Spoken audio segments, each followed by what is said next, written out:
Okay, we are live. Let's see. Loading. Instagram is slow as usual. Here we go. No? Oh. Live. Okay. So, let me see if we're on. Yes. Okay, say something. Hello. It's just a little delay. Can you hear me?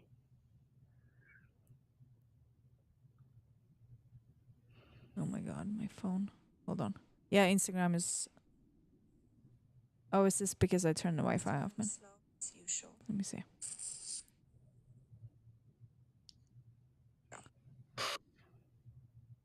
It's the Starlink. Oh my! It's like my phone is just loading. It won't even play what we're doing. Hold on. I don't know if it's my phone or if it's the actual live stream that is lagging. So, yes. Okay, say something. Hello. Okay, it sounds good. Either way, sounds good. Anyone who's watching, if something sounds weird or doesn't work or lagging or whatever, please let us know. We've been trying to sit here and figure out why the frame was lagging. Could be her Wi-Fi, could be my Wi-Fi, could be a combination because I have Starlink and it's a satellite and there's a lot of whatever you guys want to call the things in the sky, there's a lot of them right now. So my speed has dropped from like 30 to 3. So I'm pretty angry with Starlink. However, we're just going to do this anyway. And at least I have, it looks good for us, right? So I will Yeah. have a recording of it afterwards, at least, which will be whatever we see. So hopefully that's also what other people see. But ask what the heck is going on. So today I have a guest. We're gonna get in more on the birthing stuff because that's what I want to talk about these days. Pretty much only that. Because that's my whole world right now, like digging into like all the lies and stuff about this. And then I was talking to you one day and you were telling me that you have had, the hospital birth, but you've also done a natural. And I was like, oh my god, we got to do a live because I would love to hear your stories. But before we jump into the birthing stories, first of all, I want you to introduce yourself, and I also want you to just very quickly tell people what your Acemannan story is. Oh, sure. Well, hi, my name is Julianne. I am a mom of 3. So I have 2 boys and a girl, 9, 7, and 3. And just like Max said, I had them all different ways, and we can get into that later. But yes, I have been using aloe vera products for the last 3 or 4 years now. Mm-hmm. And the most impactful thing that, first of all, not only on my family's day-to-day health, we just haven't had a sick visit the entire time that we've been on immune, which is a huge deal. My kids are in school, they're around a lot of people. I work in an office. Like, there's just people sick all the time. And I'm just like, that's not my reality. I don't know what that's like. But a very amazing story was what my dad was diagnosed with pancreatic cancer. I think about 2.5 years ago now. Mm-hmm. And he went through allopathic treatment at the advisement of the doctors. That was his choice. Mm-hmm. But I made sure that he took immune the entire time that he was going through chemotherapy and radiation. And the doctors were amazed at how well his body took the treatment that is just poison for you. I mean, it wrecks you. And so he's 65, 66 when he was going through all of this, and he was just doing really well. And he's been cancer free for I think almost 2 years now. Mm-hmm. And that's been a huge deal. And for that specific type of cancer is very rare. And so I do think like immune had played a huge role in supporting his body through those brutal treatments. I might need to connect you with somebody because somebody asked me yesterday about pancreatic cancer, actually. And I was just sharing my own stories I have, but I don't have a specific pancreatic one. So let me Yeah. see if he what exactly was going on there. Yeah, somebody just told me yesterday. And I was like, oh, perfect. Yeah, that's about. How's your dad is good today? He's amazing. He's been, and all of his chance of reoccurrence goes down, down, down the Mm-hmm. longer that he stays cancer free. So yeah, he's doing amazing. He's just good as new. Perfect. How old are your kids? My oldest is 9 in September. Mm-hmm. My middle is 7. He just turned 7 in June, and my daughter. So I have two boys and a girl. My daughter Mm-hmm. is just turned 3 in May. And I know that I watch her story. She has really good Instagram stuff, by the way. If somebody wants to check her out later, I will put all of her info in the caption. I do watch them. I love them. And you're showing like, I love when you show, what you give to the kids and stuff. I know you've been giving them core, right? Yes, yes. That's been a huge one. Core is just jam packed with Mm-hmm. so many nutrients, and I love that it's tasteless because different kids have different tastes and they can be super picky about stuff. And even something that tastes amazing to me or like candy to me, they'll sometimes find something wrong with it. So the Yeah. way that core was formulated, it's virtually tasteless. And so I can put it in yogurt, I can put it in milk. Like we do a lot of raw milk Mm-hmm. around here. I can Oh, put and it then in pink, any right? kind of what? Then the milk gets pink, right? It does, yes. And my daughter likes that. Yeah, Um, actually, I boys gave don't. my sister to give her son Fix, Oh is yeah. ashwagandha, right? And I was like, "Oh, he's gonna love it." She's like, "No, he thinks it's gross." And I'm Yeah, it's like, so weird, right? you Because know, Fix is yeah, so good to me. Like, I love the yeah, taste, but mhm, the taste buds are just very different. yeah, Um, birds. and and so, yeah, just being able to have the variety, I think, is so important for the kids, particularly. And so, yeah, we can put it in applesauce or just whatever that we're having. Oatmeal, we do all kinds of that stuff. So, Mhm, um, they love it and they get it all the time, and I think that's been a huge contributor to how well they're doing in their health. mhm. Okay, so yeah, let's dig into the good stuff. Yeah, you can share whatever you want. Obviously, this is my first baby, so I don't have an experience with anything yet. However, and I told you, I don't know anything about exactly how it works in the medical system. All I know is that I know enough to not do it. That's all. Yeah. So I'm never even gonna have that experience. But I've been listening to a lot of podcasts and stuff. I took a class in free birthing, and this lady on a podcast was talking about she used to be, I think she started as a nurse or something. Then she became a midwife. Then she became a doula. Then she started telling people to not have anything. Like it was just a very interesting story how now she's like, no, you shouldn't even have anybody, It was Yeah. she's telling all these scary stories, and I was like I'm sitting in the car just crying, listening to Yeah. these things. So yes, you've been there. Hopefully, you didn't have that bad of an experience like some of them have, but yeah, please do share.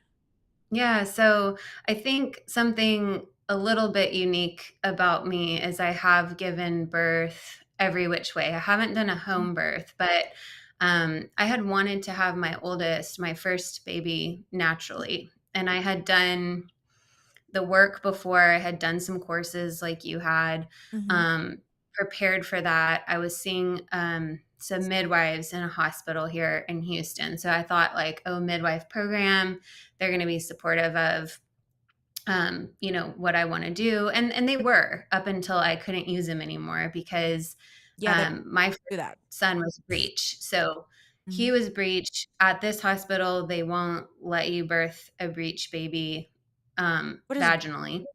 what does breach mean? What?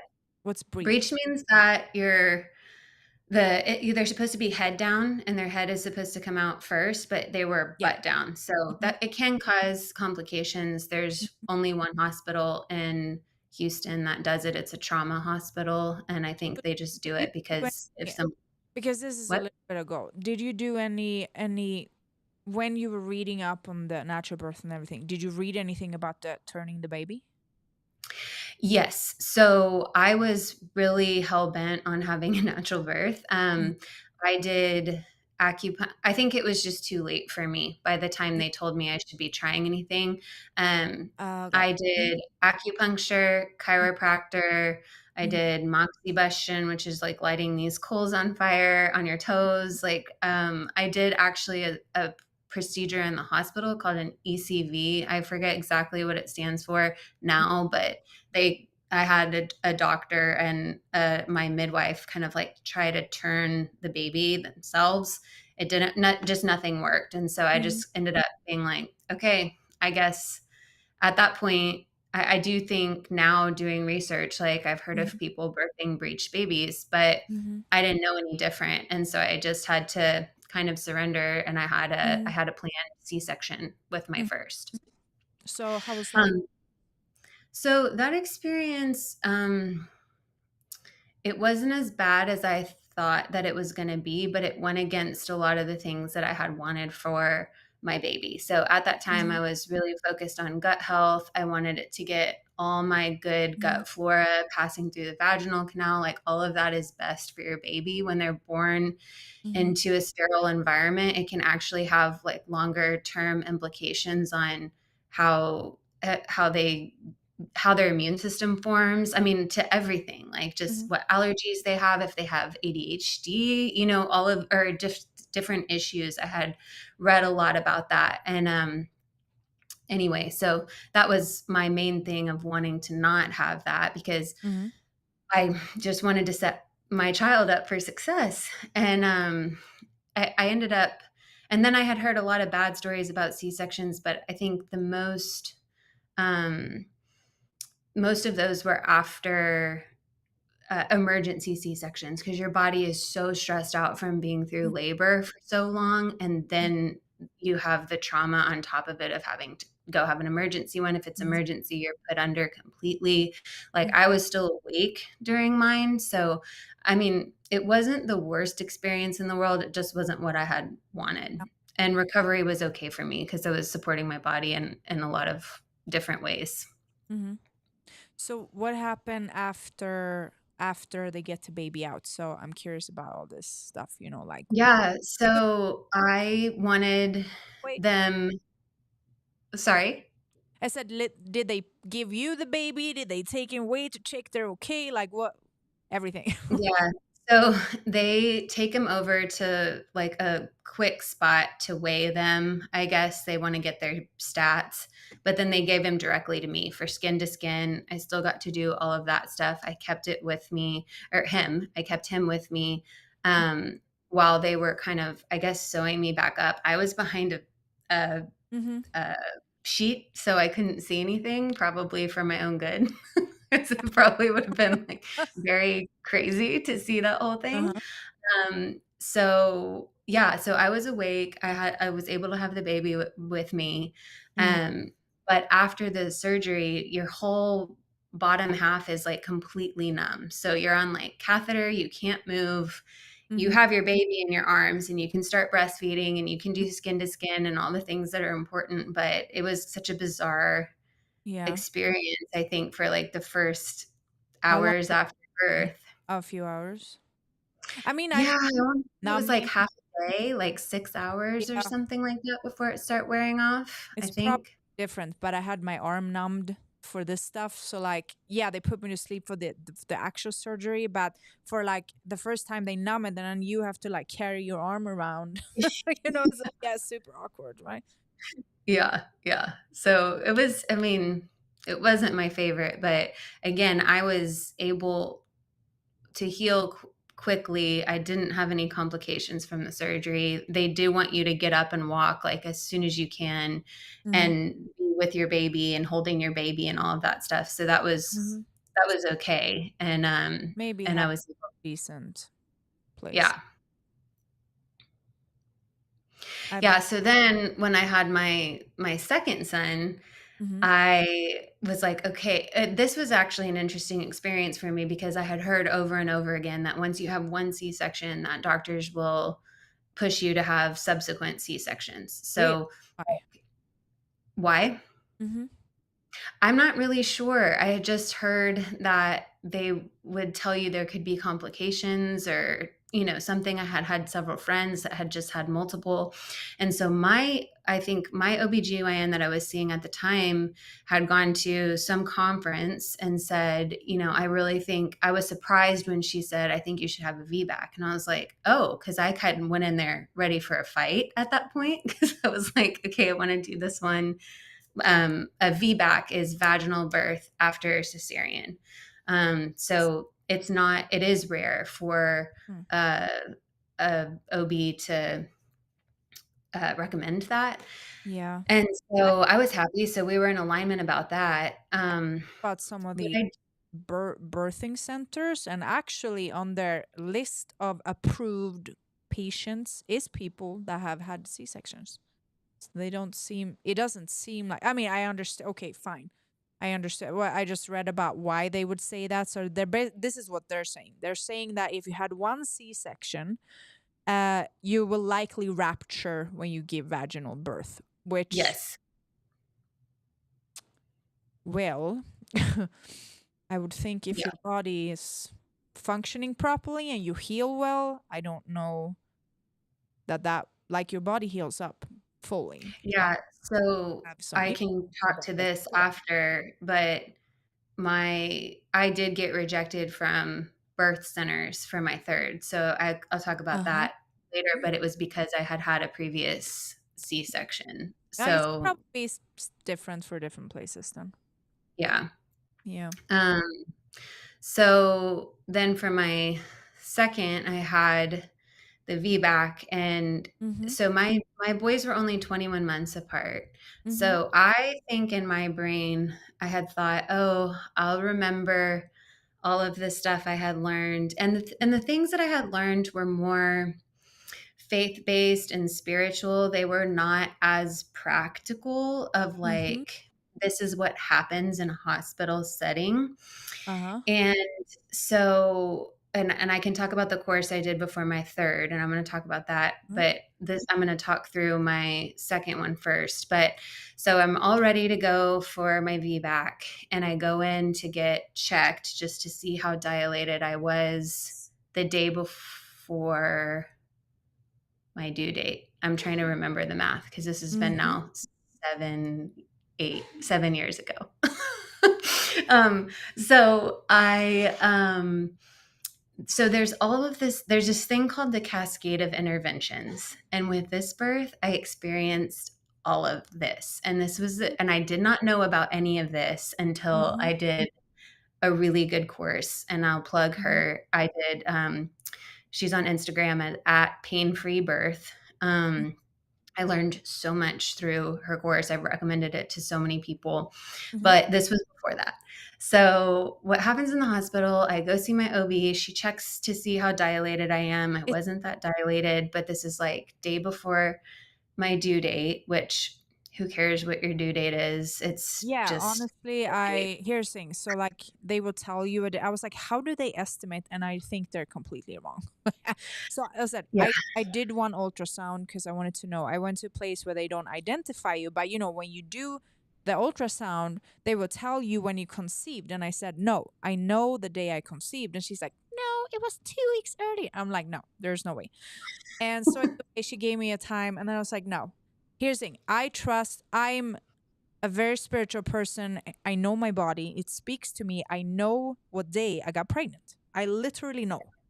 Just like I knew the gender on the second week. Just like I and then it's, who are you to say? And then because I know that one of the emergencies they say is if you go over 40 weeks, but you guys are just estimating the weeks out of your correct. asshole. So then you're, oh, is this because you want more people to be emergencies?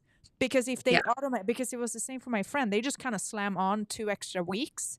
Oh, is yeah, this so that we all go over 40 weeks and become emergencies? Like, I'm not an idiot. That's my theory on why they do that.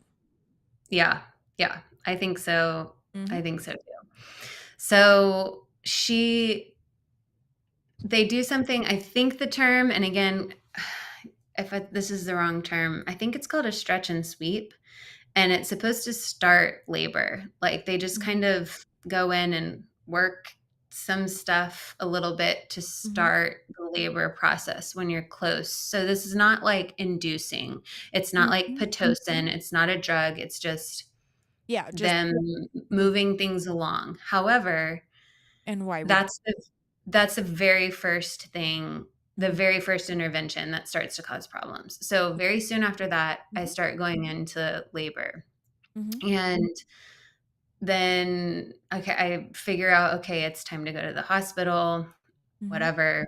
Um, so then what starts happening to me is I am contracting heavily every 2 minutes for hours and hours and Mm-hmm. hours, like much longer after being through like a full natural birth. Like Mm-hmm. this is not natural. Like this was, and so I got weary. Like I was like, I can't, and I wasn't dilating. So 2 minutes I mean, for hours and hours and hours, and then wasn't dilating. So my body's not in sync. It's not doing things right Mm-hmm. because of it got pushed into Mm-hmm. a place it wasn't supposed to be in before it was supposed to be there.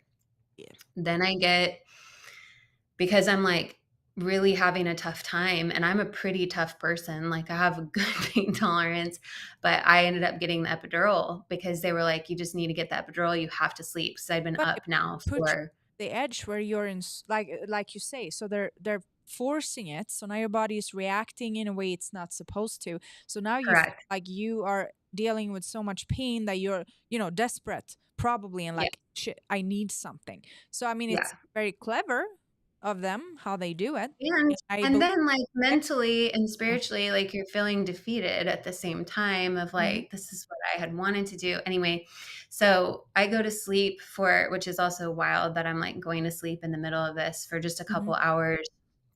I wake up in the morning, I think I'm starting to dilate, but then you're just, like, completely disconnected from what's even happening when you get Mm-hmm. the Mm-hmm. epidural.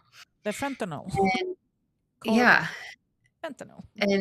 And then they broke my water for me. So this is just Mm-hmm. all they're doing everything. Then the baby comes, they're telling me to push on my back Mm. on the bed. Oh yeah. Um I I can't feel anything. So, I tore more than I should have, I think, and baby comes fine. Um Then my temperature was so this goes into where, like, you need to know hospital policy. You have to go in if you're gonna birth in a hospital, which I am again, and I can tell y'all that why later. Mm-hmm. But, you have to know hospital policy. You have to go in with a birth plan. You have to go in with, like, "This is what I expect to happen. This is what is not going to happen, like, during your birth." And this is something, like, you have to take full ownership of because Mm-hmm. I was in a position where I wasn't ready to do that. My husband wasn't ready to do that, and not by Mm-hmm. any fault of his own. We just didn't know what we were up against at the time. Like, we just didn't know. Yeah, I mean, if you never been there, you obviously don't know. And the only reason I am aware of this is because I've worked with holistic health for so long, and I've Yes. already left the medical system for many other reasons. So I already don't trust them. But if you have, I mean, so I've had a decade to learn about all their Yeah. bullshit.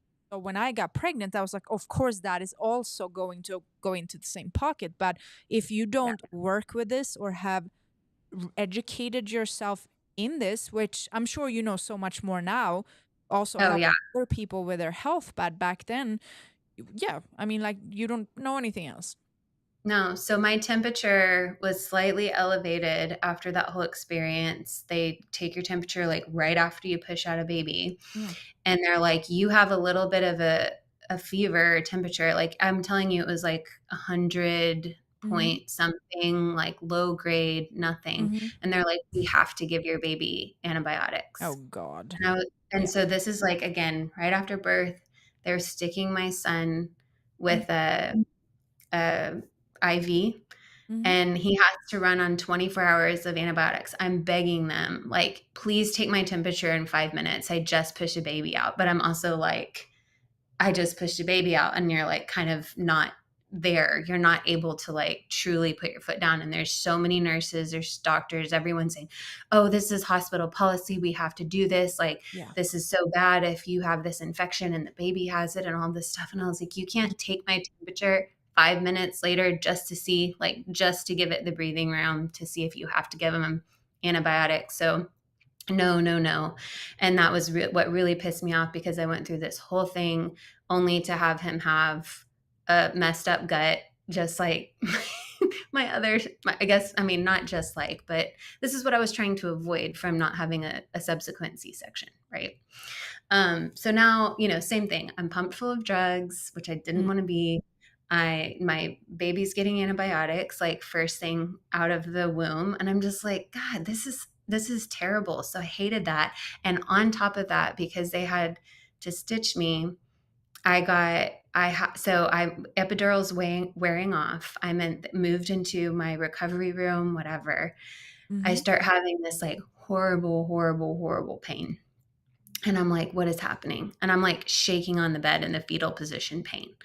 Mm-hmm. And the nurses don't know what's going on. I think they just think maybe I'm a wimp and my epidural's rubbing off. They're trying to bring me Tylenol or something. And I'm like, Yeah. so I ended up having a hematoma. And so this is a collection of blood like back somewhere in my body that's just pulling and pulling and pressure, and it's there. And they were like, okay, Like a this goose. is happening. I know. And they're like, it's not big enough for us to do surgery. Mm-hmm. So we're just going to give you morphine. And Yeah. I'm like, Perfect. How about a whole cocktail of drugs? First we do fentanyl, then we do morphine. What else can we? I mean, I just thank God my babies are fine, because I'm like, this is bananas. But I was like, I Yeah. couldn't even function. I was in so much pain. And so, so all of this is because like I truly feel this is my very personal experience with the cascade of intervention, just one thing after the other, that they tell you is normal, as they tell you, whatever, and you're like, okay, I trust my doctor, which it's like I don't anymore, but like that's what we've been Yeah. I conditioned mean, to. we all have at one point, even me. Yeah, I don't know. yeah. It was a long time ago. So yes. And so I had at this point did know some holistic things and, was scratching the surface on a lot of things. But Mhm. basically, they told me that I was going to have this hematoma and be in pain for 9 months or longer for it to resolve. And I'm like, what? Like this 9 months to Oh, have this be more than happen? months. That's I'm just like, what is this life? Like, this is the first year of my baby's life. Like, what am I, I don't know. It was just super traumatic. So I get to work with, when I get home, I get to work with supplements, essential oils, like mm, massage, doing all of this stuff. They tell me 9 months. I do my thing the best I can with my own research and all this stuff. I passed a couple blood clots and it resolved itself in 12 days there after you go. this. Yeah, I'm not surprised. So that's another bananas thing, because Oh, if I just had, you ended like been like, up not taking the morphine? Did oh you? no, not at home, Mm, not at home, mm, no. And they gave me, mhm. I don't know, something like hydrocodone or something like that, but I didn't want to Mm. take it while I was breastfeeding. Like I Yes, didn't even take it after I if had my stuff or C-section. not, Like because if you took it, it would probably delay the healing, obviously. yes. Yeah. Yeah. So Mhm. I just said, whatever, I'm dealing with it. Like I said, Yeah. I didn't take anything after my C-section. Mhm. When I got home, I was like, nope, we're done. We're just gonna heal. And then same thing with this. So that was a miracle. Thank you, God, that it was 12 days and not 9 months. But I also That's like, insane. yeah, yeah. We should So that gather was a whole I started making a book, kind of things the doctor says. Like, God, I mean, I could go now specifically. I was doing it for birth stuff, but I mean, yeah, like, we could go on and on. I have some pretty crazy stories from people that I yeah, know. Like a friend, she had a doctor and got pregnant, and basically went to do the checkup and whatever. And they're just like, okay, so let's make the payment plan for your birthing. So she's like, no, I've decided that I'm gonna do, a home birth with a midwife or the doula or whatever. Yo, Mhm. they almost kicked her out of the office, and basically just told her that no, you gotta, like, if you're not gonna birth here, the visit today is gonna cost full price for the whole birthing thing. Basically, I was what, you know. And I mean, like, I've heard a few stories, not just for birthing, but other things too, where people have told the doctors that they don't want to do something, and they just freak out on them. Yeah. Yeah. Yeah. So fast forward to my third birth. This is the one I did the course before. So Mhm. my third birth, I had 4 years between. So I had 21 months between the first two and 4 years between this one. And I was like, okay, we're gonna reset. We're gonna Mhm. So heal with this you birth. scared? Like, that's the thing. So you have 3 kids, right? So you Yes. were not like after the second one, you're like, no, no more. No, you want to have another one.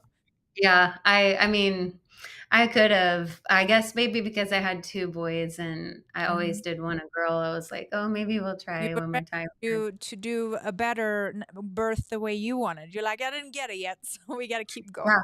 I mean, that's Mhm. yeah, and I really felt like I deserved it, like, just Mhm. as a experience, I was like, I Yeah. want to do it the way Yeah, I'm I sure had we're all failed meant to have twice. that. We're all meant to have the real experience. And as after you're done, I'm gonna share some stuff. But I've been talking to a lot of people about, and people think I'm insane, but I'll take it. No, no, so I found this course, I really loved it. She talks through the Hmm. physical of giving birth, the mental of giving birth, the emotional of giving birth, the spiritual of giving birth. She talks Hmm. through, like, the different brain waves that your brain goes through, how you can tap in, like, pull in just the really beautiful spiritual side of all of it, and we're robbed of that with whatever we think we see in media or just whatever people's birthing experiences. I mean, here I am talking about traumatic birth experiences, but everybody likes to tell you, like, oh, it was so painful, or oh, you can't do it, or I would never not do an epidural, or, you get all of these birth advice thrown at you from the very beginning. And it's like, you Totally. don't need to have everybody's trauma stories built in the back of your head unless there's Mhm. a purpose to it. And like, mine is not to discourage you from thinking that you're unable to do it, because I finally got to do my natural birth. And so I went through the idea of doing a home birth Mhm. and doing a birth center birth. But like I said before, I got rejected from the local birth centers because there is a risk if you've had surgery, which I had C-section, of uterine rupture, even though I had already had a successful VBAC. Mhm. Um, I guess they were like, look, you have minutes to remedy this if it happens, like it's super serious. So I'm like, okay, fine. Like I understand, like I can't do a birthing center. And my husband and I talked, and he was like, look, I can't lose you. We have, 2 and 3 kids. Like if some, I mean, not to go in worst case scenario, but he's like, I really feel more comfortable if you do it in a hospital birth. And I'm like, okay, but you're doing this whole course with me this time, just based on everything that had happened last time. He did every single minute of that course with me. He understood like what it meant to have a birth plan and to walk into the hospital and to be able to like fight against whatever they were going to throw at you. Mhm. And then on top of that, God really provided, because I went to a new hospital that's closer by my house. It's not in the med center here in Houston. And they Mhm. had a midwife program there. And the head one, I went in and interviewed her, and she had come down to this hospital from Alaska. Most of her experience had been in home birth Mhm. and birthing center. And she said, I came here to bring that into a hospital setting, and I have the freedom to do that here. We talked through all kinds of stuff with policies. This was during COVID, even, like, Mhm. because I was like, I'm not getting vaccinated, I'm not getting tested when I come to do anything, like whatever. And I mean, I had my daughter in 2022, so it was a little bit after, but some of that stuff was still lingering. And I was just like, Mhm. this is not And I was just very upfront with her, and she was like just very like-minded. I was just felt very safe and comfortable with her, to be able to have my daughter there. And so, yeah, I had so my daughter, speaking of due dates, she was 4 days Mm. like after my due date, but I was like, I'm not inducing, I'm not Mm. starting any sort of cascade of intervention, nothing. Like, I was like, she's just going to come when she's ready. Like, Same here. that's how we're doing this thing. You're supposed And to birth. that's exactly It's just like what I said. It's kind of silly how they're like, you're supposed to give birth this day. yeah. Okay, like I I'm know. sure But that it's also kind of like messes okay. with you mentally. It does Yeah, mess with you mentally a little bit too, though, because you're like, where's like, this is the day. And you're like, where's my baby? that's Or like, what's fair. wrong? Like I personally, I just think it's gonna be around my birthday. That's what I think. Could it be later? Yeah, maybe. So for me, I'm just like it's gonna be December or January. Yeah. I'm just Yeah. like, whenever it is, that's fine, and I don't care about really counting like that. Like yeah, I know, but I don't believe, which is one thing of the free birthing thing that I was. I didn't take the whole course yet, but the one I took, then she was saying, like it's nothing weird with people going longer than they say. It's not an No. emergency and it's not strange. And they just make it because they want to just make everything an emergency. And she was like, And they there also want to as make you many, have your baby on their schedule. Like, because yeah, the yeah, doctor, and that's the other like yes, bizarre I thing kind about of it. understand that in a way because they need to fit in all their freaking patients so they get paid more. But that's what I mean. It's just a job to them. Yeah. It's Yeah. literally just a paycheck.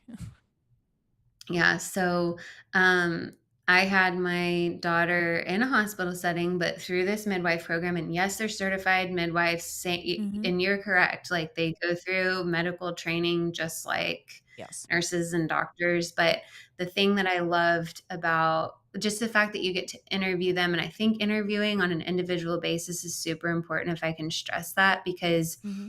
and you ask them about your birth plan and you can tell how they're receiving it, whether they're Hmm. like, yeah, like whatever, we'll see what happens that day, or if they're like truly supporting you. And Hmm. this particular midwife, who was like head midwife, she told me about how she spent a lot of time like educating the other staff on the floor, like all the OBGYN staff, like all the Hmm. nurses, all the people, about, patient choice and all of these things. And so for me, I just felt again like it was just God being like, here, this is your solution, this is what you're going to do, and this is really good for you. So Hmm. I was really happy with that. And I showed up. So I But started going to labor. was it What? a hospital room still? Yeah, it was a suite. So it's, Hmm. this is a kind of funny thing about the whole thing, but the midwife program had nicer rooms. Like, I had a huge bed. It wasn't like a normal Hmm. hospital bed where you're like hooked up to all this stuff. It was like a queen bed. I had a Hmm. birthing tub in Yeah. there. It was just a Okay. big room. I could walk around. I had Hmm. all the like the exercise balls, all the kind of just different things that you might need in your birthing process to either have relief or work, help things progress along the way that they're supposed to. All of that type of stuff was all there. And it was like way nicer than like the normal, How many the normal rooms. something like this? Because I have a friend who did that, and I actually went with her to check out the hospital. And when we went there, I was like, "Wow, this doesn't even look like a hospital. That's cool." Yeah. I was like, "It kind of looks like a little, yeah, same as you're saying, with the tub and the ball and everything in a big bed." So I mean, that's nice that that exists. I'm not. They went to a religious hospital. So it wasn't like a regular hospital. So I don't know. How do you even find these things? So I is don't know what I mean. Like, this hospital's called Methodist. Like, they have a lot of the hospitals, like they have some sort of religious tie, like Methodist, or like we uh-huh. have St. Luke's downtown. I don't know, but I don't know. Like, I didn't have any religion or anything pushed on me at the hospital at that point. So I Mhm. don't know if there was a difference in the one she went to Mhm. or not. I don't think that matters. They're just because I assume that very religious people have pretty strict, ways they want to do things. So Yeah. no, I don't think you don't have to have that religion in any shape or form. Yeah. But I know that she went to, it was like a religious hospital, and for that reason, they just, whatever you say that you do, it was the same. She said she could tell them to just not come to her room, so they would not Yeah. Well, unless yeah, and yeah. that was the interesting thing, like, it was mostly just me and my husband the whole time. Like, Mm-hmm. there were not people in there, like, bothering me or disrupting my process or anything like that. They came to check and so I went in, I got checked in at, like, I wanna say it was, like, I went and got checked by them at, like, 9 or 10 maybe. Mm-hmm. They told me to go walk curbs outside. So, like, when you're started labor process, Mm-hmm. like, it's good to, like, put one foot on the ground and one on the curb and go Yeah. this way and then go that way, and you're just kind of opening up your hips and Mm-hmm. your pelvic floor and stuff, and so I went and did that, and then I was like, "Okay, this is, like, coming pretty strong and fast." So we went back in, we got checked into the room Mm-hmm. around 11, Mm-hmm. and I had my daughter on hands and knees, like, Mm-hmm. completely outside of the bed. Like, I was leaning on the bed, but I was Mm-hmm. on the floor. Like, they were totally supportive of, like, Mm-hmm. all of the positioning that's better for you and everything. I had her at, like, 1:45. So I was only there in like, really intense labor from, for, like, 2.5 hours-ish. Like, that was it. And it was That's what perfect. PR Like, is supposed to be. yeah. And it was intense, and there were some times that I was like, "Oh my gosh, if I didn't get the epidural." Like, don't get me wrong, but it was I would that was just a fleeting, like, small thing, and I was just but you did all the things that you trained for and that you learned, and it was by far my best recovery, best birth, Mm-hmm. best, like, no issues, none, like, nothing. It was just, like, it had always been, like, meant to be that way, Mm-hmm. and I was like, "Okay, this was super healing for me," and I was out of the hospital the next day. We spent one night there. That was it, and, the funny thing was, though, because I wouldn't even take a COVID test when I was there, they put me in some, like, insane quarantine room, like, my recovery room, like, it had all these biohazard signs on the my my my midwife came in and she was like, "Why are you in this room? Like, what is all those signs?" And then she looked at me and she was like, "Oh, you didn't take a COVID test, did you?" And I was like, "No, I don't have COVID, and I don't like." It was just this I fun. believe That was kind of that a nonsense. funny thing on the Yeah. because they came in full, like, PPE or whatever they call it, Oh, like the full, covered up. like, masks, everything, anybody Ah, that came to just check oh, my blood pressure and stuff, it was like I guess because since I wouldn't take the test and so they didn't know if I was positive or negative, like, who cares? I they did, I guess. I mean, again, hospital They policy, have but they have to follow the policy, I guess. It was actually during COVID. I'm gonna say it was probably in 2020. Uh, that's when I had that was when I had my worst gut issues right in the beginning mhm. of 2020. And no, was it I don't know. Either way, I went to like a gastro doctor. It might have been 2019 actually. Either way, it doesn't matter. I went like that was my last doctor visit of my life. I went in and I said, I want to know what's going on with my stomach. I literally looked like I was pregnant, and it came out of nowhere. I was on prep to compete. I was only eating super clean, no like Right. cheese or anything. I was like, this doesn't make any sense. Um, and obviously they're like, yeah, we wouldn't put you on antibiotics. And I was like, yeah. And then I even told them, no medication, no antibiotic. I want to know what's wrong. Like they can't give you an answer. They just can't give No. you an answer. Well, medication. I'm like, no. I asked, what's wrong with me? Yeah. Antibiotics. I was like, they're Yeah. just, I mean, they're really stupid because they can't answer any questions ever. They never have an answer to why Yeah. something happens. They only have an answer to how to fix your symptom right now. So I How was to just, medicate I'm it. I'm Yeah, sick. yeah. I'm over it. I left, and I don't know. Some friend recommended this holistic guy, regardless. So I go to their office I was like, I want to know what's wrong with my gut. I don't want to be recommended something. I want to know what it is, and I'll figure it out myself. So I go to this holistic guy and I call them because on the day I'm supposed to go, I was like, I feel like I don't have any taste. It's kind of interesting. Oh, But I wasn't like sick or anything. I literally just didn't taste anything. So I called. I was like, hey, I don't know. I just want to let you guys know that I don't taste anything today.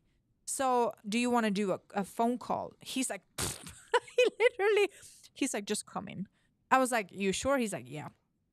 So I go over there. He's like, he literally told me, he's like, I don't believe in this bullshit. He's like, you don't have COVID. I was like, no, I know I don't. He's like, do you know how many different things that can happen in your life that will make you not taste something a little bit? Because it was only for like a day. He's like, there's like a million things that could make your taste bud work less. So when I go there, he's like, also, we don't do masks here. I'm like, good, because I don't have one. He had just walked. I was like, I love these people. I don't know who they are, but I love them. And then I went in, and basically we did the whole like gut tests thingy thing, and I had streptococcus in my stomach, oh which my don't even gosh. know how it got there. But somehow I had IBS back then, so I basically just have a bad gut. That was Yeah. Yeah. that was also probably why I could never gain any muscle. Like my problem was not losing weight; it was the opposite. I would just Mm, disappear, and people like, you're yeah. anorexic. No, I eat all the time. Like, so yeah, but he told me, what was going on, and I did an entire detox, and it was crazy. And then I got better, and so yeah, my gut was a lot better when I started the Acemannan, but I was still taking a lot of digestive enzymes and stuff, literally with every meal all the time. And I don't even do any of that anymore. No digestive enzyme, no probiotics, nothing. But yeah, that was the COVID story back then. So no, and I never took a test ever. I think no, I'm never taking a test. I don't. It's nonsense. I lived in Miami though, so nobody really cared over there. Back then, nobody cared. Everyone went to the gym. Nobody had a Yeah. mask. It was nobody cared over there. I love that. It was funny. It was only the states that believed in it got affected. The people that didn't care, like Miami, nobody gets sick. Yeah, I think for the most part, like most of Texas didn't care either. That's where I am. But Mm, I think they're, big cities, maybe they would care. But I live kind of out in the suburbs, like not quite in the country, but yeah. a little bit further out. And everybody out here was just like, whatever. Mhm. I traveled a lot during that year because the first class tickets were like $80. So Yeah, I traveled all the time. And when you fly first class, they don't even care to ask you where your mask is because you're sitting by yourself. But I do great. Yeah. remember then the craziest place I went to was Las Vegas back then. They had all these people. Like you had to go like to the pools, right? To the casinos, and you had to wear a mask by the pool, or you couldn't sit by the pool. Like inside, they didn't really care Yeah. to see or anything. But you go out to the pool and they come over, you have to wear a mask. I was like, oh, so you get like a white like sunburn in your face? Like, no. And then they're like, well, if you don't have to wear it if you go inside the pool. So do you get everyone sitting inside the pool, literally on top of each other, because they didn't care about the mask in the pool. I was like, No, none of it made sense. Like nothing, nothing. It's maybe wild to even look back or on the and be best like, when wait, you that go to was the real. restaurant to go to the restaurant, but you can take it off when you eat. I'm like, what if somebody sneezed COVID on your food? Like, I don't know. It was just stupidity. Yeah. I mean, you still see it. Actually, weirdly enough, I see somebody with a mask almost every day. Yeah, you still see them around here, and I don't. It's very like random, few and far between, though. Like, Mm-hmm. Oh, we lost her. Damn it. It looked like the service was good, didn't it? Well. I'm sure she will come back. But yeah, what do you guys think? C-section, fentanyl shot, or or natural birth, huh? So I actually read some, because I've heard a lot of stories from people. Where is my thing is not focusing? From people that about it taking so long. People saying, "Oh my God, I was in labor for 20 hours, 30 hours, 40 hours." I've ever heard like days. And whenever I talk to someone, okay, she had kids before, but um, I don't know what happened. It seemed like it was going so well. I was just Did it talking. just drop me or did it drop Yeah, you? yeah, it just drops you. I don't know. It happens sometimes. No, that's I was okay. telling I'm people back. time. I said I've heard so many. People. A lot of people are saying, "Oh my God, it takes so long. First baby takes like 20 hours, 30 hours." I know you had kids before, but anyone I've heard about that had a natural birth, their first birth, it's not a lot of hours. It's not supposed to be that way because No, and they if create you wait, complication. if you wait till the baby is ready to come, then like that's what I mean. Like they'll even do little stuff that can start and mess stuff up. Like that wasn't a drug. Like I said, they have inducing drugs like called pitocin, and those make your Mhm. contractions like terrible and Insane. intense and awful. What? Oh, so yeah, it's called. I was just trying to figure out what's called. So it's called the Ferguson reflex. So basically, we have a reflex in our body that starts to birth by itself, and we're supposed to wait for that to kick in. And when it does, that's when you help out and push. And now your Yeah. body's already ready and already starting to work, instead of them trying to make you do something when your body doesn't want to do it. Or to push in like a natural position, like on Mhm. your back is not the proper way to give birth for it's just not helpful at all. And so like yeah, you want to be in the right position and Yeah. be moving around and not just laying on your back like waiting for the baby to come. I mean, that's Yeah. crazy. Like Also gravity. I mean, yeah. standing, squatting, anything like that. We're not supposed to lay down. So yeah, it's an involuntary, powerful pushing reflex triggered when your baby's head presses against your cervix and pelvic floor. It's caused by a surge of oxytocin from the posterior pituitary gland, and it's the body's way of saying it's time, gets the baby out. And I said, I've been talking to people, and whenever I say, I'm not gonna do anything, I don't do any checkups. I said I did one ultrasound in the beginning to, like, honestly, just because we kind of disagreed on the gender. And I was like, wait, am my intuition off? No, it was wrong. It was on. However, I said, and the only reason I went to this place because they didn't even ask who I was. No one ID, no nothing. Like, it's not registered anywhere. Yeah. They might Yeah. remember what I look like, but that's about it. And they even Yeah. said when I came in, so the people that work in this place, they're actually doctors, but they don't work in the medical system anymore. So you have to sign a paper when you Oh, come in that says, interesting. I'm aware that this is not a hospital. They're not approved doctors, and I'm only doing this for fun, basically. And then you have to sign up on that you actually do have a real doctor. And I said, but I don't. I'm sovereign. I don't believe in that. She's like, oh, Yeah. a lot of people do that. No, just leave it blank. She's like, That's oh, there's crazy. great doulas around here, by the way. You should check them out. I was like, cool. Well, that was easy. Because if they would Yeah. have said something, I would have just left. Because I was like, I don't necessarily need to do this. Um, Right. and people, but how are you supposed to know that the baby's fine? You don't think I don't know if something inside me is not okay? Like, Yeah. I know a lot of people's bodies are dead and their bodies don't speak to them. But when you become a natural person, you eat natural, you live natural, you don't shove shit into your body, and you try to do most of your life in a good, healthy, natural way without putting toxins and poison into you, your body will tell you all the time, which is why I always used to tell people, if I got a little bit bloated, they're like, oh, it's so little, it's not a big deal. No, my stomach right now is telling me They're that telling something is me. going on. Yes. That's what it means. And people say, oh, you're so sensitive. No, I'm not sensitive. My body is actually alive. I'm sorry, yours is Yeah. not. That's what it means. And I said, so I was like, do you not think I would know if a child inside me is not okay? Yeah. Like, this, that's just insane. But that's actually how it is, because I call it people's bodies are dead. They're not functioning. They're not speaking to them. And it's Yeah. horrifying. So yes, I would absolutely. Well, and on that front, this was another story that I like. So I did my anatomy ultrasound, which is like the Mhm, really in-depth one for my first son. mhm, And because he was in just a weird position or something, like they said, okay, we can't get a measurement on one side of his brain.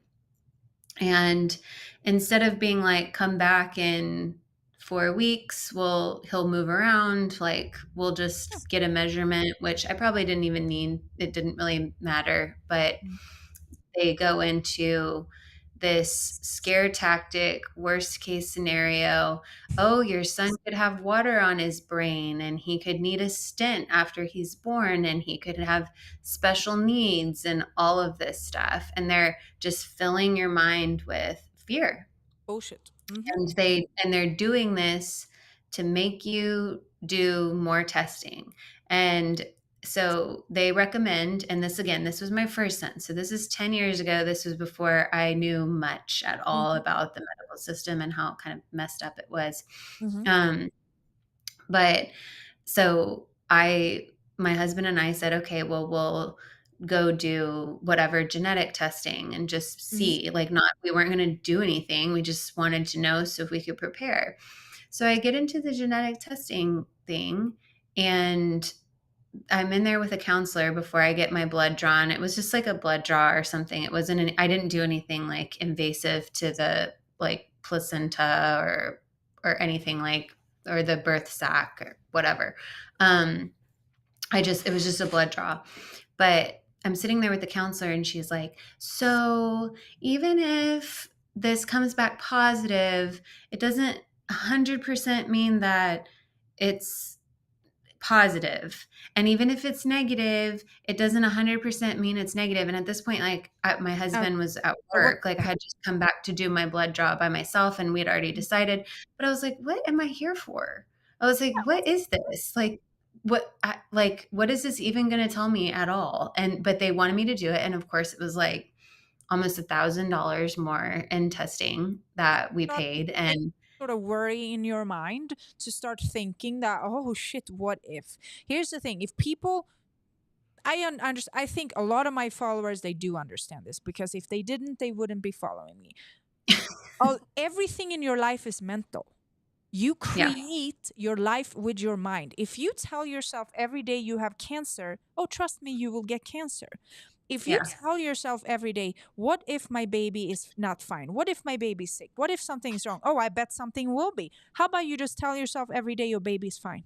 How about that? yeah, How about you tell yourself every day you're healthy, you're happy, you're wealthy, everything, all the good things. That's manifesting or mindset work. And I'm sure a lot of people out there have heard about, oh, if you want to be successful, you got to start, talking about, okay, what are you grateful for?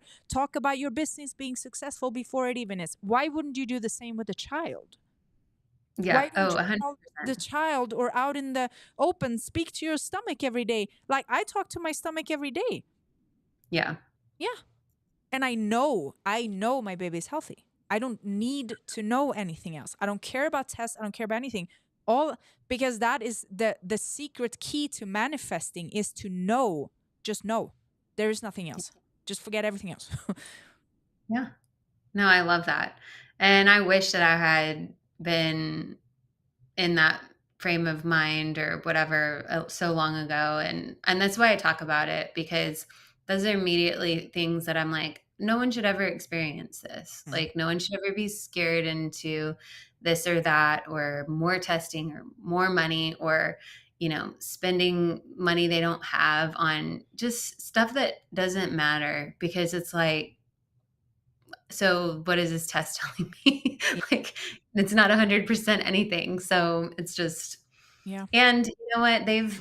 There's been so many stories I know of people who have been told their babies have something wrong with them, and And then they don't. they encourage them to like terminate the pregnancy or Oh do my God. something like Yes, I have. horrible, horrible. And then they're born perfectly normal, fine, like nothing wrong. And you're just like, I mean, that just makes me sick right now to even like say that. But it's Yeah. like, what if, I mean, what if you listened? Like, what Yeah. if you listened to them and didn't go? I mean, at least the people I spoke to had just trusted their gut and said, this was not my beliefs of what is right in life. So whatever is going on with my baby, like I'm going to see it through. And nothing was wrong. Yeah. Even if they believed, even though, like, just to your point, like, even though they Yeah. even believed like this baby was going to be born with Down syndrome or whatever, which is not a reason to terminate a pregnancy, but Yeah. it just, I So mean, they encourage it. It's terrible. yeah, like we could see it like this. Maybe the universe blessed them with a healthy child because they were okay with having a Yeah. child regardless of how it would be. Because Yeah. isn't that kind of what it's all about? I met a lady on the flight the other day. I was going to Florida for an event and I get on the plane and this lady comes on and so basically both her and me are sitting, there's one person like sitting here and I just laughed and I was like she's because I saw her, she sat down and kind of wanted to sleep and I was like, that's not gonna work, I'm pregnant, I'm gonna need to pee. And this lady's like, haha, me too, she says. And then we start talking.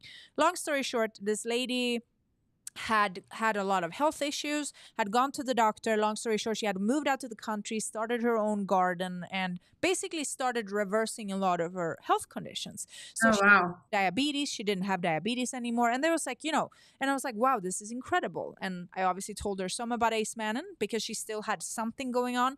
But same, she wasn't supposed to be able to have a baby. She was now pregnant, went to the doctor. The doctor told her to start planning for the death of this child. And I was like, what? She's like, no, I'm going to have my child. She said, my child is fine. And she's like, no, they're telling me that the baby's going to die. She said, they're telling me my body can't hold it and I don't believe them. She said, I said, good. That baby will Yeah. be fine. Like, what the hell is wrong with these people? I don't And they know. even It's, so they checked her for PCOS because they said they suspected she had it. Turns out that on the test, it shows that she doesn't have it. And they said they still think she has it and wrote on her paperwork that she has PCOS, even though no test results showed she had it. And she's like, what? Like, yeah, welcome to the medical system. They're absolute morons. And there are good people out there, but yeah. unfortunately, the good people are working for the bad people. So I Yeah. don't believe that it's going. If they truly want to do something good, like the person you got seemed to be incredible, right? Is she Yeah. gonna be able to maintain that though? Maybe she should go. Yeah, I don't know. And Yeah. I like, yeah, I don't know. I don't even know Yeah. if she's still at this practice or like you said, like it, Yeah. she was very like-minded, but Yeah. you know, Oh, hospital policy, hospital yeah. staff, like not even the doctors that work there, all of these, higher ups that Hmm. are saying you're going to lose your medical license or you can't work here You anymore know or what? whatever, like A lot of them are all those things bad, and then they happen. go and do their own holistic practice. And that's how I found my holistic doctor. He used to be a regular doctor until one day he got really sick and realized Yeah. that the thing they did was going to actually fix him. That's how he started his own clinic. He's like, yeah, I was there. I've seen it all. And he said, he said he didn't realize until he got sick himself. Because if they don't experience it, maybe they don't even think about it, a lot of them. Yeah. And some of them do maybe actually do know, but now they're scared to lose their paycheck. And then honestly, then I lose all respect for them. One thing, Yeah. fine, you studied, you went into it, you thought you were doing a good thing, fine. But if you still stay there after you know what's going on, then I put you in the same pocket as the fucking people up there. Yeah, but they get them because I mean, if you think of like how much debt people go into to go to medical school, like I mean, Well, we again, can not to say that charge that's for worth years. it or anything, but it's almost like they trap them in it, right? Like they're like, I can't, like, this is what I've gone to school for. This is what I went so deep into debt for, I don't know. Yeah. And But then they're in this if you start learning like private law and sovereignty, you would know that you wouldn't have to pay that debt anyway. full circle. What I do This with is exactly what you're teaching yeah, everybody. I'm telling, like, I understand. Oh, I don't, yeah, I have that, I have this. So what? Like everything I do is spirituality, sovereignty, and holistic health. You are supposed to be healthy. You're supposed to not have a freaking health insurance. You're supposed to never have to go to the doctor. Oh, and you're supposed to not have to pay for your goddamn debt because it's illegal of them to put you on that debt in the first place. So we cover it all here. Don't worry, guys. Screw that. Don't pay the fucking medical loan you have. Just go do something good for people. Start helping people for real and say fuck that loan. And if you want help to truly discharge the debt, like here's the thing, you can just not pay it. Cool, it's gonna fuck up your credit report and everything. Maybe you don't care about it, honestly. Do you need the credit report? If you do, okay, then we can do it in the paper trail way and actually make it disappear just in the real way. And then you can take it even a step further and you can start claiming money from these assholes. A lot of it. Yeah, Basically, that's crazy. we're working with commercial liens. I'm sure you could put liens on all of them. It There's depends your on how new much work people want. niche market. Maaxx is a doctor's like help them get out of the system. I mean, imagine if everybody in the medical system that understood how it worked actually left and started doing holistic practice. I mean, that would be the dream. Because I don't necessarily believe, okay, I believe that I could live my life without any doctor at all. I do believe that. Do I believe doctors are completely unnecessary? No. Of course, there's work for them. And somebody asked me today, which is a good point, what if you get in an accident? Yes. But that is actually what the modern medical system, that's the only thing they're for. Because if you get in a really bad accident and you're on the ground dying right now, that's when a medication actually does come in handy, because now it's like, shit, we got to save this person before they die in like a few minutes. But that's the only thing it's for. It's not for anything else than that. They've just forgot about it and started just pushing crap on everybody. Like, just stick to what you were meant for. You know? Yeah. Because I don't disagree with, yes, I disagree with, like, here's the thing. There are some of us that if I actually have an accident, which I had a really bad accident back in the days. I didn't know any better. I went to the hospital. Yes. I didn't take any pain medication afterwards. And I was laying 7 days in a puddle of my own sweat dealing with that pain. So trust me, I know how it feels, but I didn't want to take medication. So I just pushed through it. That's kind of my approach, but I do get it. Okay, fine. If you're in a really bad accident, yes, maybe you will take something. Actually, that was what I was going to ask you, because you said when you did the natural birth, yes, there was a period of time when it really did hurt. However, if you compare that pain you had for that short period of time compared to your experience in the medical system, would you take that pain over it? 100%. And like, I don't know how to explain like the pain. It's not like normal. It's like, Did you get high? Because I hear you I do, mean, like you literally. can't, and you feel it, but it's just very different. It's like it's like purposeful, and it's not, it's just like part of the process. And yes, it does put you in these different states of different brain waves, and you go alpha, beta, theta. You're just in this. I mean, yeah, it's a completely different state. And yes, I mean, there were times when I could feel like my body's somewhat resisting or being like just a normal response to pain. But when you are trained for it and you can recognize it and lean into it and say, this is what is supposed to be happening, like that's just a very different experience. And I would do it again many times this way. And I think this. So what do you believe that we are supposed to experience that pain for a reason? Do you think it's a part of the whole process, and that if you don't experience it, you're actually missing out on something that plays a role in the whole parenthood? Yes.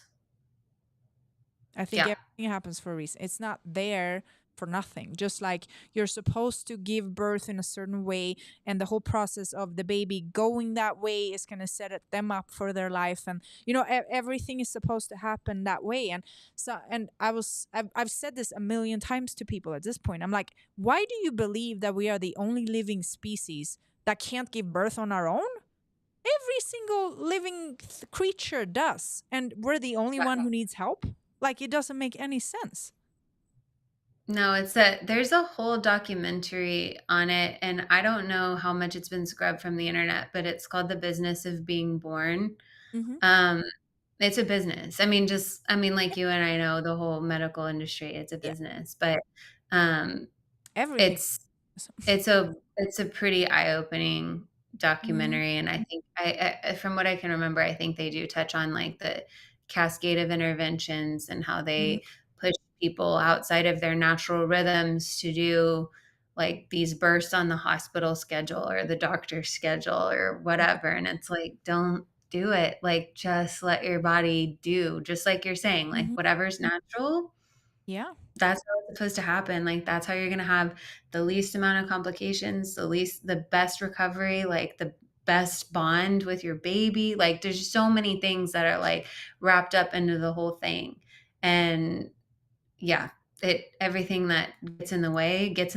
Like, it's terrible. Yeah, actually, I have so I'm working on a documentary myself. I call it The Sovereign Mom, and it's going to cover everything. I've been documenting since I first weeks when I found out I was pregnant, and I actually started doing a course. I'm like, okay, I want to create a course during my pregnancy till after the birth, yada yada yada, and basically Yeah. release. Which also has a couple of books about just lies the doctors tell you, like, oh, take folic acid, do this, stuff like that. But then Yeah. as I'm working on it, I was like, this needs to be a movie. So I'm working on this documentary, and I start filming this week. I'm just waiting for a gimbal I ordered. But I'm going to cover everything. And I'm also going to be interviewing people. And I told you that. So I will be interviewing other moms because I also, I understand, like, I don't have children already. And the documentary will only be recorded from now till I give birth and not afterwards. So I will have a few moms on that actually have children, that are older, that have done the whole natural thing, that actually know that, okay, 10 years later, their children are still fine.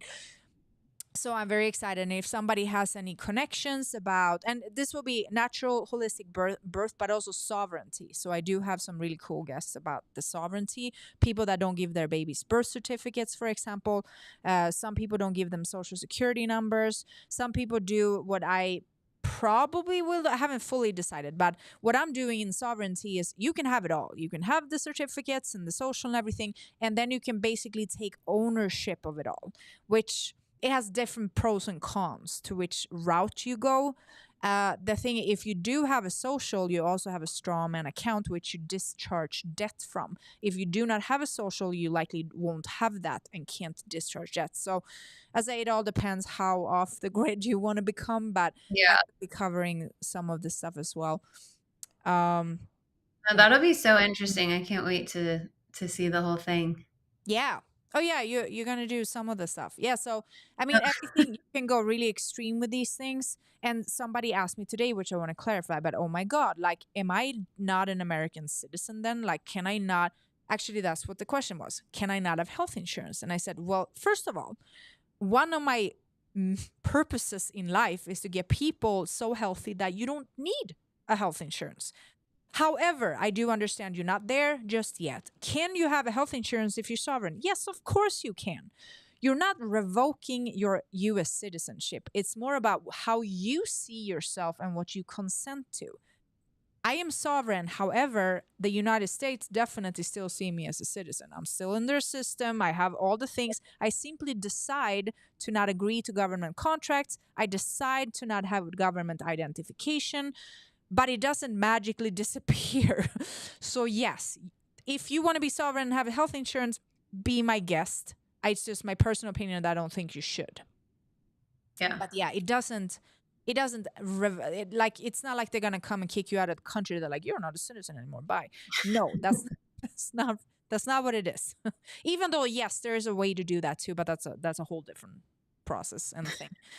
That's not what I'm doing. I don't intend to be kicked out until the day I decide to leave. I'm doing everything in a lawful way. You do paperwork. You're not trying to hide anything. You're simply informing the agencies, hey, like the IRS, hey, IRS, I don't want to pay your taxes because blah, blah, blah. Like, you're not trying to hide. You're trying to simply use their forms and documentations to tell them that I don't consent to illegal crap. Kind of, in a short explanation. Yeah. What was oh that's what I was gonna say. So I spoke to a friend of mine who has a sister who's a doula. Because my thought in the beginning was, okay, obviously not doing doctors at all. Am I doing a midwife? Am I doing a doula? Decided pretty early on, not gonna do midwife. I don't need any help during the pregnancy. Would potentially consider having a doula present at the birth. However, I don't want to have just anybody. So I started doing research on doulas in my area and got pretty like shocked about what I saw. Everyone I could find around the area looks very unhealthy and obese. And I was like, you know what? I don't feel like I want to have you there because I wouldn't trust a word you say. Sure, you know how to birth, but I'm sorry, Yeah. but I work with health. Like, you just no, can't do. Because they also can't give you advice on food. So I'm like, no, I'm good. Yeah. So Yeah. either way, I talked to my friend's sister who's a doula. I was like, that maybe is a better approach. She looks good. She looks healthy. Blah blah blah. She also has a crazy story. She actually miscarried her first child, and the doctors.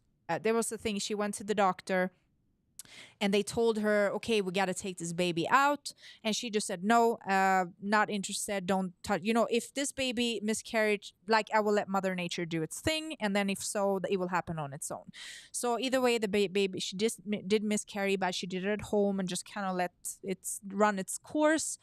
And then after that happened, decided to become a doula. So she went in to study the whole thing and had both of her children naturally. I know one of them out in a tent in the forest, which I thought was pretty. Oh, that is She's cool. also really young. She had two babies naturally. But I told her, and I said, so could you be at my birth? And she said, well, since I live far away, it's pretty unlikely that I would make it there. However, she said, like she said, I studied a lot of things. You can study a million things. However, she said, I can give you just one piece of advice that sums up everything I've ever studied. And she said, your body knows what to do, and that's all you need to know. She said, you don't need me to be there. I'm like, you know what? Sounds great. Yeah. That's a solid piece of advice. Yeah. It's And just I we've think, like, forgotten I think we've forgotten how to trust our yeah, own bodies, like, just as a collective. That's what yeah, it kind of comes down to, is, like, you have to be reminded and you have to say, "I don't need interventions. I don't need epidurals. Like, I yeah, can go through this in the way that it was designed, and that's going to be the best way." So it's sad we've forgotten, yeah. and it's sad we have to remind ourselves and we don't just Yeah. know that. But, Well, or, again, as a collective, point. you know that, but, many of us, when we were starting to have kids, it's just like you've been conditioned with so much. Yeah. A lot of people also, which why I did a live, let's see if I can share, only a couple of weeks ago with my friend Dr. Chalmers. So one thing he does is pregnancy prep. So basically, he helps people prepare before they get pregnant, because that's important to point out. Yes, I think everybody should have a natural birth. However, a lot of people have a lot of health issues. Yeah. They probably, maybe, hopefully can't even get pregnant if they're that bad, but it does happen. And I think it's important to talk about that. Yes, unexpected pregnancy can happen, but if you can, like, start preparing. If you're not healthy and taking care of yourself, start doing it now, because what if you get pregnant? Now you have another life. And if you get pregnant when you are really unhealthy, I mean, it's too late to fix. Yes. Because first of all, like we're saying, it goes on both things. If you get pregnant, that sperm was already bad. you know like, the dad has to take care of themselves, the mom has to take care of herself, and he's suggesting about 3 to 6 months depending on your level, but to actually start taking care of your body and your health, so that you can actually create a healthy child. Because if you get pregnant, you're like, oh shit, I probably should start eating healthy. You're all like, it's already in there. Yeah, it of course, it will definitely improve it, but you need to start thinking about it already. Yeah, well, and I think the other crazy thing, like, I think I hear so many people going through IVF, and it's like, but did you try to, like, really take care of your body and even try like simple things like just introduce a supplement here or there or eat cleaner. Like, did you do any of that? And, or did, nothing. And it's like, no, it's just like, didn't happen. But if you can't get pregnant, you're not supposed to be. Let's just say that. And also, do you know how many IVFs that miscarry? Or do you know how many IVFs that just don't work? And guess why? Because if you can't get naturally pregnant, your body isn't ready to be so. And then you're trying Yeah, to you still force have to have, yeah, you still have have to have a it good in there. host. Like, it just doesn't make any sense. I'm like, oh, I can't get pregnant. I'm just gonna force the baby in there. Oh, great start. you know, like it's become a really big thing, and for a lot of people it doesn't work, or they have to try many times. I'm like, yes, because your body isn't ready to be pregnant. Just sort out your life, and then you will not have to spend, what is it, $50,000, $100,000. I have one person I know tried 4 times, miscarried Yeah. every time. Like, I actually know several people who's tried, like, just repeatedly pay. I'm like, your body can't be pregnant. Just accept Yeah. that and look over your life instead of trying to make a doctor shove it in there. Yeah. It just doesn't make any sense. I mean, I'm gonna say I made a post the other day. I couldn't get pregnant for 20 years, and they Yeah. actually told me, and I was saying to people that I believe, especially in Sweden, we have free healthcare, right? Oh, she froze up. Let me see. Can you hear me? Beep. New. Oh, damn it! It went so well. Hey, Cheryl. Let me see if she comes back. I don't know what happened. I will share when she's back.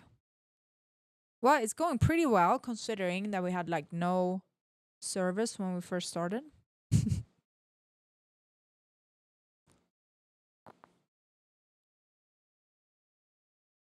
Let's see.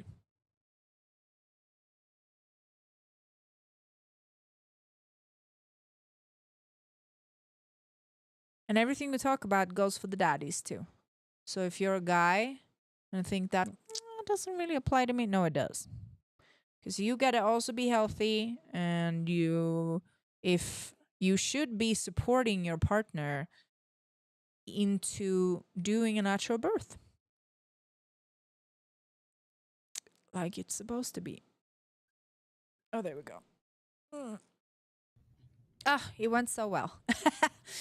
Yeah, either way, we can start wrapping up soon. I was just going to share that I'm Swedish, so in Sweden we have free healthcare, which sounds great and all. I think it's ridiculous because it's basically free poison. So now you don't even have to pay for your poison. You can just take it. So when we were young in Sweden, when I was about, I don't know, 15 or something, getting my period, and it was really bad. I was bleeding a lot. So usually what they do is they just give you birth control because Yeah. it will fix your period. Cool. Like, you don't know any better. And somebody was, I had some smart asses on my post. Oh, you're being like naughty when you're 15. That's actually not what I said. They give you birth control in Sweden for your period. So it has nothing to do with you being sexual or not. That's not the reason they give it to you, even though you can go for that too. Don't get me wrong. But Yeah. a lot Yeah. of times they do give it to you for your period.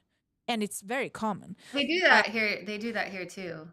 Yeah. Oh, I'm sure they do. Yeah. So either way, I was taking it up until I was probably 20, 21, around there. I don't know.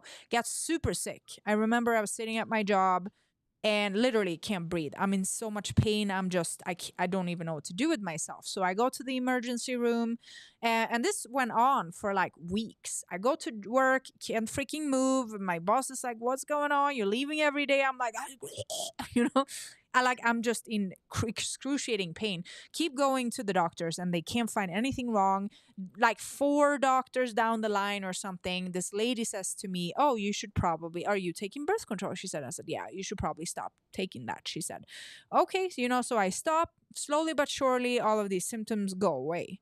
And she said, "Well, yeah, they were being caused by the birth control." Like, I didn't know really back then the Yeah. side effects. That's something I learned later. But basically, I stopped taking them, and then I go back to do like a checkup, and she's saying, oh, well, I don't know if you ever had, you know, a checkup like this, but sometimes when you take birth control, it's hiding a lot of things on your test results.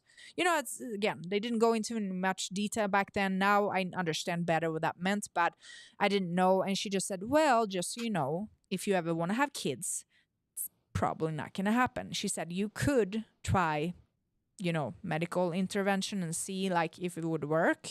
And like, I'm like 21. I was like, you know what? I swear this is literally what I thought. Oh, cool. I don't even have to use protection. I swear I didn't really care. I was like, I had just like moved to a different city, and I'm like, oh, I'm going to approach this whole career and I'm going to do this. Yeah. And like very close after, I started planning to go to the United States, and like, it was like, okay, fine. It's cool. Like, if I don't have any kids, that's fine. I'll have dogs or something. So I Yeah. didn't really care too much to look into what the problem actually was. I don't even think I questioned like why, like what exactly is wrong with me. It's like it was before me learning about health and stuff, really. Yeah. So fast forward, you know, I did believe that for a long time. I did believe that it didn't work, which also I think plays a role. If you believe something, your mind can create it. So I think it was a combination between whatever the birth control did to me and my mind, right? Fast forward, I started learning about holistic health and slowly but surely unbelieve everything about the medical system, basically. So I've believed for a very, very, very, very long time that I probably will have kids someday. You know, I've seen people reverse stuff. I've reversed stuff. Like, Yeah. it will totally happen someday. I just again, like, I've been married. I was like, if it did actually work, I would have been pregnant at some point. And it didn't happen. And then I started Acemannan about 1.5 years ago, and now I'm pregnant. And I didn't actually think it was gonna happen so soon, I'll be honest. But because I was like, it's cool. I can have babies up to like 45 plus. Because I don't believe in aging anyway. Yeah. So I wasn't necessarily stressed about it. Yep. Yeah, I actually did a post because this is something I learned about like with Ace Mannon about how much your immune system is tied to your fertility, Mm-hmm. which is not something anybody realized. It wasn't a connection I had made before. Mm-hmm. But Mm-hmm. yeah, Cool. there's a bunch of data about how that, like, I think I Mm-hmm. did a whole post of like, what is your immune system actually affecting in your Yep. body? Because I Yep. think we think, so simply, oh, I Mm-hmm. got a cold and my cold was short and it wasn't that bad. So my immune system is working or whatever. I And it's believe like, that my no, gut being so bad and all the IBS crap and shit I was dealing with probably played all everything yeah, had to do with that, you yeah. know? Yeah, of course. Oh, gut health is super foundational Mm-hmm. too, like for sure. And that was actually the first thing I started learning about when I like started cracking into holistic health because I was diagnosed ADHD as an adult, like when I was 18. Mm-hmm. And I didn't know any better. They just stuck me on a prescription for Adderall, and that's what I took for years, and because that's what I thought I needed.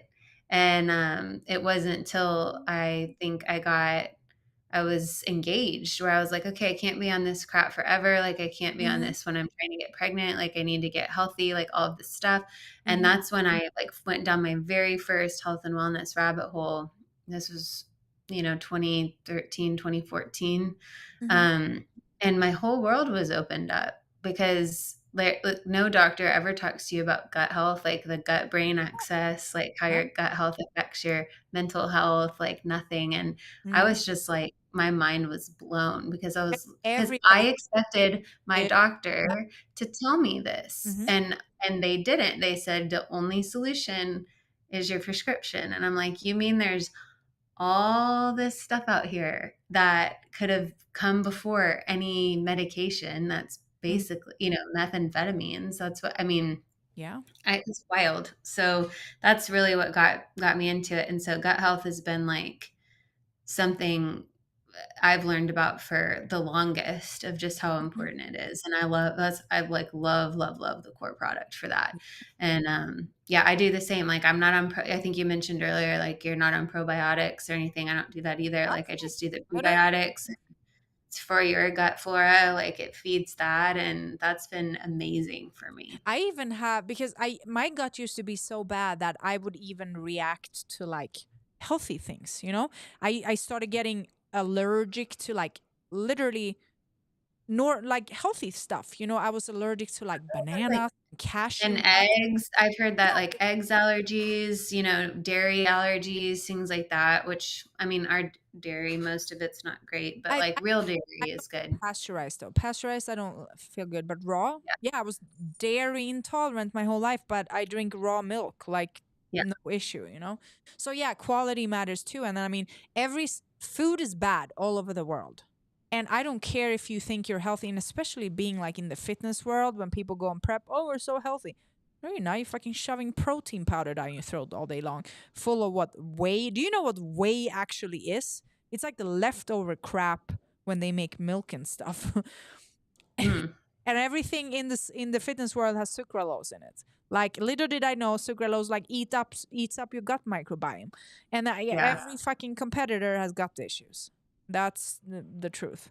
Um, yeah, and I mean, like, and their gut has to do with everything. It's the majority of your immune system, and almost every single person on the planet has a little bit wrong with their gut. No matter Yeah. where you live, it doesn't matter.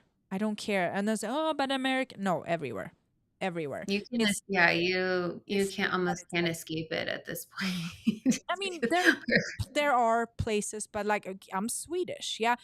No, the food is not that freaking good over there. I have a friend who works with stuff. Like he told me, he's like, yeah, the majority of shit they import there too now. He said you can't even find like the Swedish food anymore. So Yeah. it's like this everywhere. And fast food exists everywhere. And I don't believe people say, oh, but McDonald's in Europe is different. No, it's crap everywhere. Maybe it's more crap over here, but I don't think you should eat half crap either. Like, just don't eat it.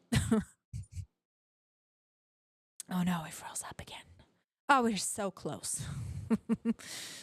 Well, if somebody, you guys are not very chatty today. I know you're watching. I can see you. But yeah, we're gonna do more. So, um, I will show you guys. So I'm gonna start recording the film this week. If anybody out there has any cool parents that are all about the natural birth, or even people like Juliana that has done, you know, the medical system way and the birth and the natural way, that would be great. Or sovereignty stuff. I had some cool people I found that do the whole sovereign baby thing. So we're gonna be talking about that. I do look for really cool guests. It can be doctors, it can be, you know, professionals. It can also just be people that have done it by themselves.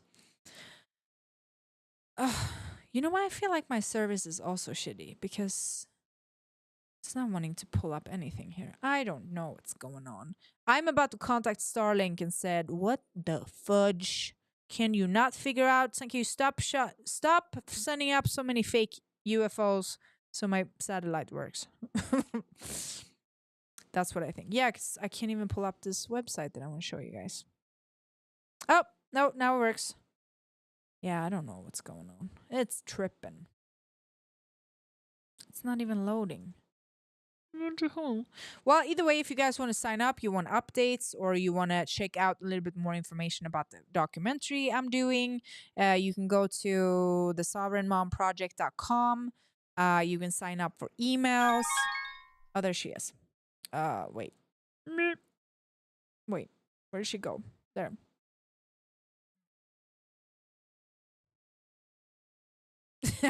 I think it's a sign that we're supposed to hang up. I was just showing people the website for my film. People can sign up for emails if you want to get updates on the film. There's also, if somebody wants to become a sponsor or investor, you can go here. You can read about the Acemannan, which obviously we're going to talk about in the film as well. We get a baby registry. Then it's a video about me talking about, about the film and why I'm doing it. You can download the film deck if you want more information about it. And then social media, I haven't started posting yet, but it will come soon.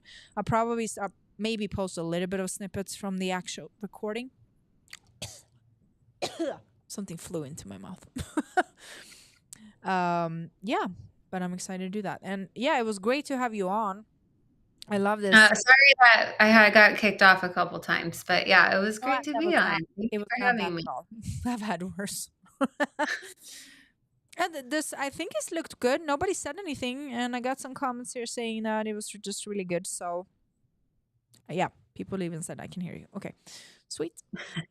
Yeah, it was great, and yeah, we can do more lives if you think of any more stories about it all, because I want to start talking more about all this stuff and push. And I was just telling people too that this type of stuff we're talking about is not just for the moms, it's for the dads too, because I think if you're a man Absolutely for the and you, dads too. yeah, and you have a girlfriend or a wife or whatever, and you're planning to have children, and maybe or maybe not the mom is about, the natural birth, support her, maybe show her some information if she's not aligning on that, and try to be supportive of this, because I've heard where the dad thinks it should be that way and the mom doesn't, or the opposite. So I think it's important for everybody to listen to it, and this is how we're supposed to do it. Like, the medical way is a new invention. That's something Yeah. humans have come up with. It didn't exist before, and people say, "Oh, but back in the day, so many babies died." But did they though? I don't think it was Yeah. more than like.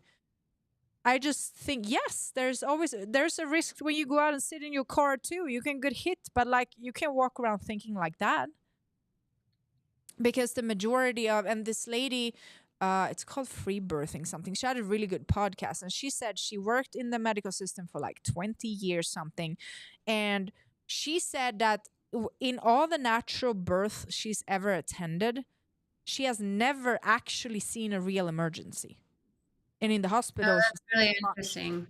And one thing that she, not saying it couldn't happen, but she also said Yeah. something that I thought was, that I stood out for me. If a baby dies in the hospital, people will say, "Oh my God, the doctors did everything they could," right? If a baby dies in a home birth, they're going to say, "You're such a bad mom for doing that by yourself." But the risk of something happen to the child is much smaller in a home birth. Not to say it can't happen. Of course it can happen. Anything can happen anywhere, anytime. But like, don't, like it, there's, if a baby dies in the hospital, I would be more judgmental against it, because then probably the doctor had something to do with it. Yeah. And I think that if people want to do home birth, you should freaking do that, and don't like think about what if this happens, what if that. No, just think about all the good things that can happen. Exactly. So yeah, I'm super glad to hear your story, that you actually experienced all the good, and even like you said, you actually did have a relatively pleasant hospital experience too, which of course that does exist, but you need to educate It yourself can and prepare. exist. You just have to do your research and take Mhm. ownership of the process. Like, I can't stress that enough. Like, if you waltz in there, they're going to take control and have you do what they want you to do, which is not what I think is in the best interest of you or your child. It's in the best interest of the hospital. Like, that's Mhm. what you have to remember. As much as you want the doctor to be your friend and your caregiver and Mhm. all of these things, it's like, no, they're beholden to a system. Yep. And you, just like anything with your health, taking full ownership is key, and learning everything that you can about the process, the policies. Like, if you're going to go the hospital route, that is like crucial. If that's the one thing I could leave you with, like, Mhm. learn what the policies are, learn what your rights are, learn how to combat someone that's saying, no, this is hospital policy, it has to be Mhm. this way. Like, all of that is so important, because Then you just say, they'll put "Well, it's whatever a on you. law, and I do what I want." Exactly. Yeah. I mean, Policy. that's really what it comes down to, but when you're armed, kind of like with Yeah. everything that you're teaching in the Yeah. sovereign codes and everything, Plus, like, it's when when you you're armed fight with what corporation, you, which is kind yeah. of the same here. When you fight a corporation, like I got a letter just the other day. our policy states, I said, yes, but law overrides policy. There's no policy that ever goes over any law out there. And you, I said, as a living being, you have the right to do what you wish. So you can pull this thing with the hospital too. Their policy doesn't matter. Yeah. I mean, that's essentially what it comes down to. But like they will push it on you like it's law or whatever. And it's like you just come armed with what the Mm-hmm. information that you need to combat it. And it can be a wonderful experience. And like I said, like if you really interview, like you take the time, you don't just show up and get whoever you get as Mm-hmm. your provider, your doctor, like align with them, like interview them, like you are the customer, like you're the Mm-hmm. customer, like you get to choose, like where what feels right for you and who aligns with and who's gonna uphold like your birth plan, those sort of Mm-hmm. things. So Yeah. I I think mean, there's there's salespeople like any business. Any business is always going to try to sell you something, and you don't have to buy it. yeah, exactly. Yes. Well, this was great. Thank you so much. Yeah, thank And you. yeah, so after we're done, just send me all your links and whatever, and I'm going to put them in the caption if people want to Okay. go you out. And I will talk to you soon. All right, sounds good. Thank you. Okay. Bye. Bye. Okay, sweet. Well, that was a good one. That was a good one. So I'm looking for just cool guests, great guests. Obviously, now we're talking a lot about sovereignty and or pregnancy, babies, life. So if you know somebody or if you are somebody that have some cool story, please do hit me up and maybe we can do a live. And now I'm gonna tap out, guys. If you guys want to go, if you want to learn more about the sovereignty, you can either contact me and I can send you invite to the private group. Actually, I don't know how I would put it on. I can put it in the caption on here. I don't put it on Instagram and stuff. I don't want them to have access to it. But here on Rumble, I can put the link to the private group. You can also go to sovereigncodes.com. That one has the tax revocal guide. And then I have one that is called trustguide.sovereigncodes.com that has the private trust setup, step-by-step guide with all the forms and documents and everything you're going to need. I don't know, my camera is tripping, going out of focus. And I'm going to wish you all a good night and I will see you guys soon.